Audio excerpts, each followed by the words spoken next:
নমস্কাৰ, মই ৰাবিয়া বেগমে আজি মোৰ এটি স্বৰচিত কবিতাৰে আপোনালোকৰ মাজলৈ আহিলোঁ। কবিতাটিৰ শিৰোনাম তুমি মোৰ আবেলিৰ বেলি বিদ্যাদা। মই তোমাৰ কবিতাৰ মেহফিলত হেৰাই যাওঁ, বাকাৰুদ্ধ হৈ পৰা হৃদয়খনলৈ এটি ভাল লগা আবেলি জিৰণি লওঁ তোমাৰ এই কবিতাৰ শব্দবোৰত।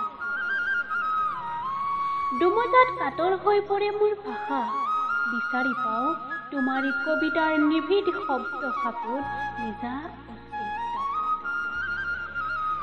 তোমাৰ কবিতাবোৰ নপঢ়িলে মোৰ হৃদয়খনৰ ধপধপনি বাঢ়ে বিদ্যাদা।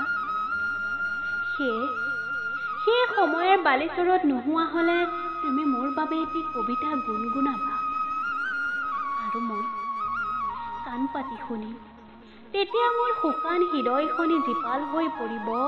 তুমি মোৰ আবেলিৰ বেলি বিদ্যাদা আৰু মই তোমাৰ কবিতাৰ প্ৰাণ, আৰু মই তোমাৰ কবিতাৰ প্ৰাণ। ধন্যবাদ।